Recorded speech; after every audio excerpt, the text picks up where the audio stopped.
Well, hello everyone. Welcome back to my planet. My name is Maureen and we're still in orbit this Christmas Eve. Yes, thank you for joining me for day 24 of Vlogmas. It is raining here and I had a Philly cheesesteak. Yeah, they were selling it at the mosque and it was so delicious. Now, I don't know if it's like a real legit one that you could get like in Philadelphia, but it was still pretty good. It didn't have peppers or onions or anything, but I still feel like got the job definitely done. But it also led me to think, which is the topic of this video, what does food mean to you? Food means different. Now, food means different things to different people. It goes for a lot of people, it goes well beyond nourishment and keeping us full and giving us energy. For a lot of people, it means like happiness and joy, and it's just an excuse to bring everyone together. However, for others, it's something much more deeper than that. It's, for me, I know it was a way to deal with loneliness. It was a way to feel loved somehow. It was also a form of punishment.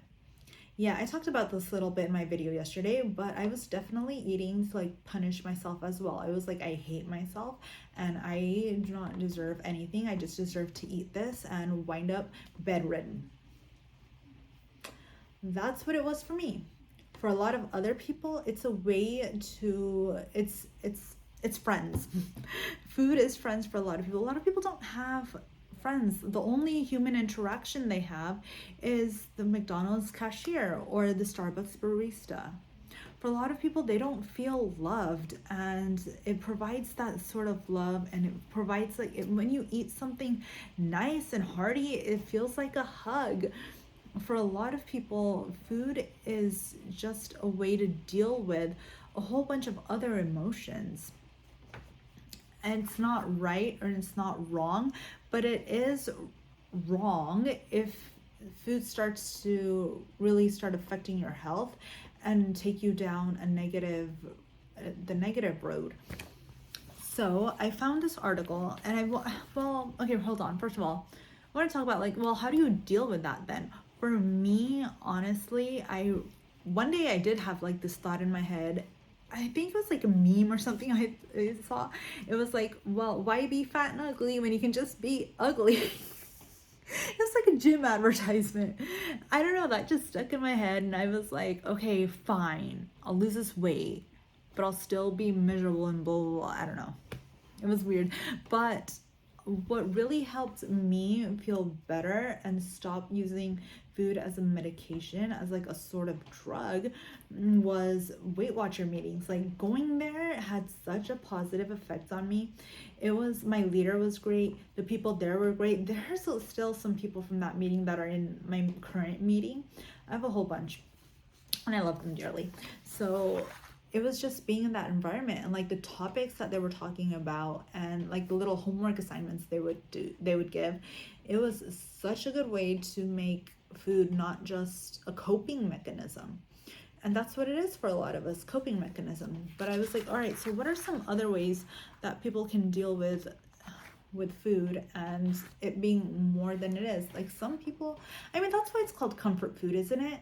Like you eat a bowl of mac and cheese and it provides like this warmth and it feels like someone's embracing you, and it's called comfort food for a reason. I've also heard though that foods high in like saturated fat and foods that are comfort foods, it's sort of like keeps going in circles because that's actually what's making you feel this way. I don't know how true that is, but maybe because like you don't see anyone being like, I'm sad, I'm depressed, I need a salad. You don't hear none of that, but. So I found this article and it's called Foodie or Food Addict. But, I was like, all right, well, let's see some other tips that could help you if you are using food for self-medication purposes, for not what it's intended. Let's go that way. So, according to foodaddicts.org, How do you know if you're addicted to food as a substitute for emotional nurturance? Here's a few questions from foodaddicts.com to help. So let's see. So there's 3 questions they asked. Do you think about food or your weight constantly? I feel like if you're on a weight loss journey, that's just a given. Like, yes, you are always thinking about your weight constantly. Do you eat differently in private than you do in front of other people? I've done that before. I like when I'll be around people and I would just eat totally different. At home, I'm a total pig. I'm a total slob. I've even had, can you hear the rain? Sounds pretty good. I've even had friends I've even asked friends to like go and get me whatever, like, I don't know, but like food. It would just be any type of food and I'd be like, can you go and buy this for me? Because like, here's some money. Can you go and buy it for me? Can you go buy me this grilled cheese? Because I don't want the cashier to be like, fatty, you shouldn't be eating this. I've had cashier, yeah. I've had people being like, oh, what was I getting? I was getting a bagel. I would get this every single day. It was a chocolate bagel, a chocolate chip bagel with chocolate milk. And the guy who owned that bagel shop was like, oh, big girl, you like chocolate. And I was like, oh, yes. So I've had comments like that before. Anyways, 2, do you eat differently? No, I already said that. Number 3, do you eat to escape from your feelings? I feel like a lot of people do, and it makes sense because it's like you might be going through so much, and that food you're eating for that time is the only happiness and the only comfort you'll feel. Like, let's be honest, you eat a bowl of mac and cheese. Why do you keep bringing up mac and cheese? You eat a bowl of mac and cheese. How long is that going to keep you happy? 20 minutes? But that 20 minutes might be the only comfort, the only happiness you're feeling all day. So there is a momentary pleasure in eating food. So how do we rein it in when we're enjoying a good meal without overindulging? Here are a few tips to consider if you answered yes to any of the questions above. I answered yes to like all of them. 1, if you think about your weight constantly, recognize the nature of the mind is to be active and busy. When the mind is absorbed and in focused activity, it relaxes. Find a productive project. Do something for something else that is important to them. No. During quiet moments, try out a few mantras such as have faith, everything is all right, or I inhale love, I exhale tension. This does not work for me, but maybe it'll work for you. Number 2, if eating in private or with others, eat slowly. Oh my gosh, I feel we don't do that, do we? Like, we'll have food and we're just scarfing it down because we have a 30-minute lunch break, or because we're surrounded by people and we're talking, or some of us, we can't eat anything until we have that perfect show on Netflix on, so we're just like scarfing it down. We don't even realize we're eating. Take it slow. Take it a bite at a time. Thoroughly enjoy the flavors gracing your tongue. Eat very slowly. Chew it. Make sure your brain doesn't realize you're eating anything until 20 minutes later. So yeah. Take deep breaths and sit back in your chair. You'll enjoy your food more because you'll taste it. That's so true. Chew your food thoroughly before swallowing. You'll feel more satiated. Let's try that, right? That's our homework. 3. Feelings are not facts. If you feel emotional before or during eating, remind yourself that eating will not alter the emotional feeling. It is simply serve as a momentary distraction. That's true. Like, food is not going to solve any problems. Food is not going to make that deadline go away. Food is sadly not going to get anyone out of the hospital or bring anyone back from the grave. If it would, I would be eating everything in sight, and I'm sure everyone else would as well. All it's going to do is make the situation for you worse if you're overindulging constantly like that. It simply serves as a momentary distraction. You know what really helped me was just games. Like, just get video games. There's games on your phone. Those are so distracting and it takes your mind off of food. Letting yourself connect deeply to the authentic feelings that live beneath the impulses to eat will alter the feelings. Feelings are like waves. They well up and then they're done. Let the wave move all the way through. We don't like doing that. We don't like being in our feelings. We don't like feeling it. I remember one time during a Weight Watcher meetings, they said that the best way to deal with like emotional eating like this is to just truly feel the emotion. Like, if you need to have a cry, go cry. But also, if you need to like scream and punch something, scream into a pillow, punch the pillow. Don't punch people even though you might want to. But also if you are feeling lonely and you do feel sad, like download Bumble BFF and find like a friend to hang out with. Maybe like take a class. I think they have like free community classes in like certain colleges. Take one of those. I don't know, but there's a lot you can do for that.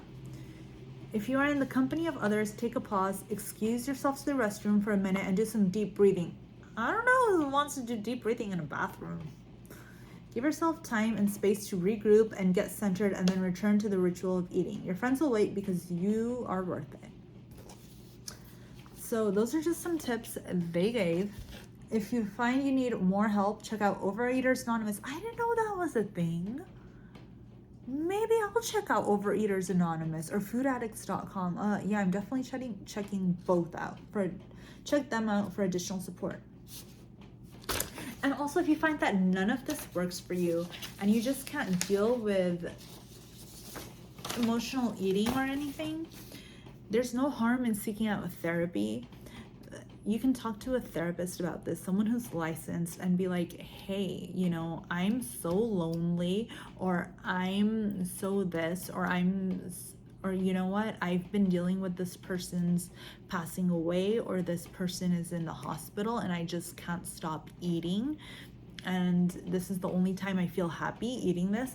There's no harm in seeking out a therapist to talk about it, especially if you do have a loved one in the hospital. Like, it's a hospital, there's doctors everywhere. You can ask someone like, hey, is there anyone that I can talk to for therapy like this? I know, especially in ethnic households, like that's not something you do. You don't ever go to a therapist. Like, it's just so taboo and it's so wrong, which I think is so dumb.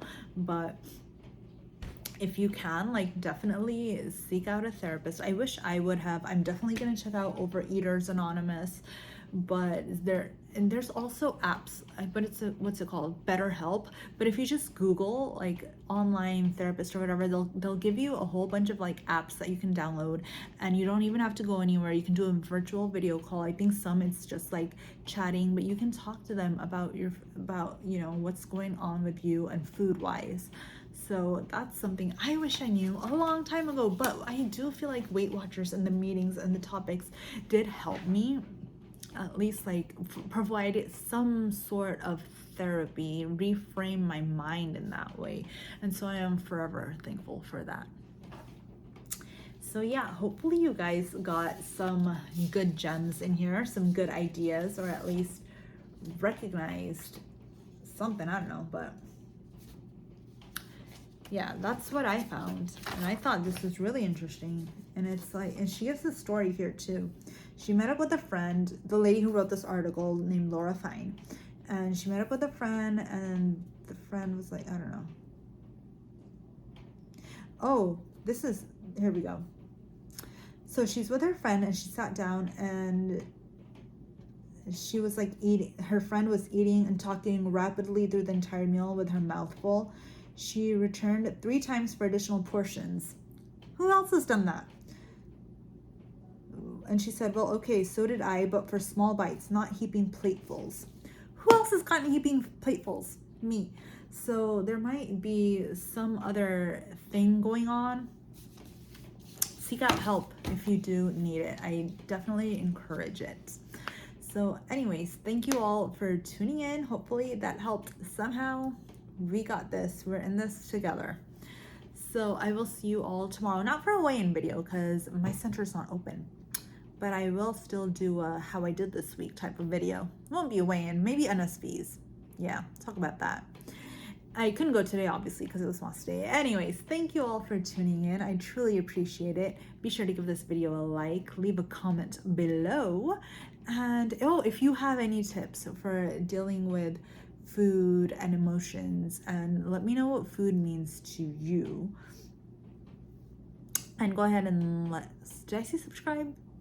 You know the drill. Anyways, I will see you all tomorrow, lovelies. Goodbye.